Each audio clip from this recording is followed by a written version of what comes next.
নমস্কার। উপরের থাম্বনেলটি দেখে তোমরা সবাই বুঝতেই পারছো যে আজ আমি কোন বিষয়টি নিয়ে আলোচনা করতে চলেছি। তবুও আমি বলছি যে দ্বিতীয় শ্রেণীর বৈদিক গণিতের যে নবম অধ্যায়ের বীজাঙ্ক আছে, সেই বীজাঙ্কের অভ্যাসমালা 15 এর যে অঙ্কগুলো আছে বা বীজাঙ্ক নির্ণয়ের যে অঙ্কগুলো আছে, সেই অঙ্কগুলো নিয়েই আলোচনা করব। তাই তোমরা পুরো ভিডিওটা দেখবে এবং পুরো ভিডিওটা দেখার পর যদি ভালো লাগে তাহলে অবশ্যই লাইক ও শেয়ার করবে। তার সঙ্গে চ্যানেলটিকে সাবস্ক্রাইব করে রাখবে আরও নতুন নতুন ভিডিও পাওয়ার জন্য। তো এই বিষয়টা যে আলোচনা করতে চলেছি সেটা হলো বীজাঙ্ক, এবং সেই বীজাঙ্ক কাকে বলে সেটা আমাদের আগে জানতে হবে। তো তার জন্য বীজাঙ্কের উপরে আমার একটা ভিডিও দেওয়া আছে অলরেডি, তো সেই ভিডিওটা দেখে নাও, তাহলে খুব সহজেই বুঝতে পারবে যে বীজাঙ্ক কী জিনিস। তবুও আমি মুখে বলে দিচ্ছি যে কোনো সংখ্যার যে অঙ্কগুলো থাকবে সেই অঙ্কগুলোর যোগফল এক অঙ্কে প্রকাশ করাকেই বীজাঙ্ক বলে। আমি আরেকবার বলছি, কোনো সংখ্যার অঙ্কগুলির যোগফল এক অঙ্কে প্রকাশ করাকেই বীজাঙ্ক বলে। তো সেই বীজাঙ্ক কাকে বলে সেটা বললাম, এবং আরও ডিটেলস যেটা আছে ভিডিওতে বলে দেওয়া আছে সেটা তোমরা দেখে নাও। তো এবার আমি অঙ্কের মধ্যে যাচ্ছি কীভাবে নির্ণয় করতে হয় বীজাঙ্ক। তো অভ্যাসমালা 15, সেই 15-র 2-এর যে অঙ্কগুলো আছে, 2-এর অঙ্কগুলোর মধ্যে আমি একটা হচ্ছে 3 অঙ্কের সংখ্যা করছি। নম্বর অঙ্ক যেটা আছে সেটা হচ্ছে 8, 9, 8। এর বীজাঙ্ক নির্ণয় করতে বলেছে, ঠিক আছে। তো এই বীজাঙ্ক নির্ণয় করতে গেলে আমরা কি করব, যখন এটাকে সাজাবো তখন আমরা কি করব, এই অঙ্কগুলোকে আমরা এই সংখ্যাটার অঙ্কগুলো যেগুলো আছে সেগুলো যোগ আকারে সাজাবো। তাহলে 8 যোগ 9 যোগ 8, এবার এগুলোকে যোগ করব। 8 আর 9 যোগ করলে 17, 17 আর 8 যোগ করলে 25, 25 মানে আমরা এখানটায় লিখবো 25। 25 কয় অঙ্কের সংখ্যা পেলাম? 2 অঙ্কের সংখ্যা। সেই জন্য এটাকে আবার যোগফল আকারে সাজাবো, কারণ আমরা বলেছি এক অঙ্কে প্রকাশ করতে হবে।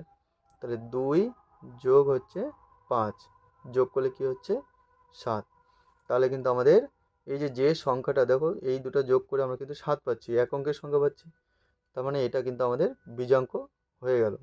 তখন আমরা উত্তর লিখব কি, যে 8, 9, 8 এর বীজাঙ্ক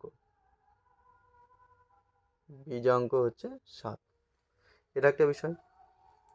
এবার আরেকটা অঙ্ক করছি, সেটা হচ্ছে নম্বরটা বলেছে 6, 0, 4, 8। এই সংখ্যাটা বলেছে। এই সংখ্যাটা যখন বীজাঙ্ক বের করব তখন ঠিক একই রকমভাবে এই অঙ্কগুলো যেগুলো আছে সেগুলো যোগফল আকারে সাজাবো।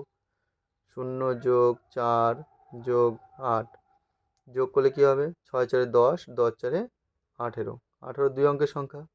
সেই জন্য এটাকে আবার কি করব, যোগফল আকারে সাজাবো। 1 যোগ 8, 8 যোগ করলে 9। দেখো এক অঙ্কের সংখ্যা পেয়ে গেলাম।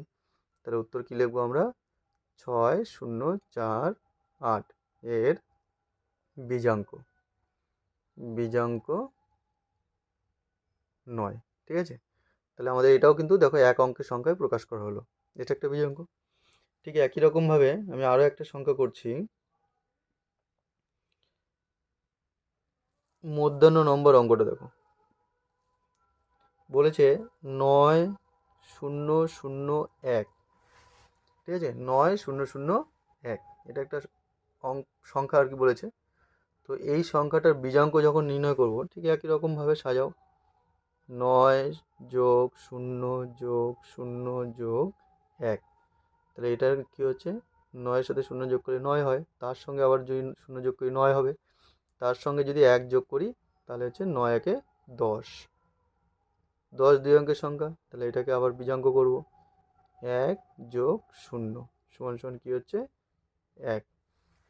কারণ আমাদের সংজ্ঞাটার মধ্যেই বলেছি কোনো সংখ্যার যে অঙ্কগুলো থাকবে সেই অঙ্কগুলো এক অঙ্কে প্রকাশ করাকেই বীজাঙ্ক বলছে। তো আমাদের এক অঙ্কে প্রকাশ হয়ে গেল। তাহলে উত্তর লিখব হচ্ছে 9, 0, 0, 1 এর বীজাঙ্ক বীজাঙ্ক বীজাঙ্ক হচ্ছে 1, ঠিক আছে। তাহলে আমরা এইভাবেই সমস্ত বীজাঙ্ক নির্ণয় করতে হয়, ঠিক আছে।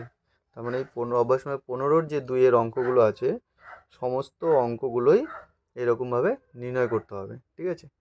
এইভাবে তোমরা সবাই বাড়িতে অভ্যাস করবে ভালো করে, দেখবে সব পেরে যাবে।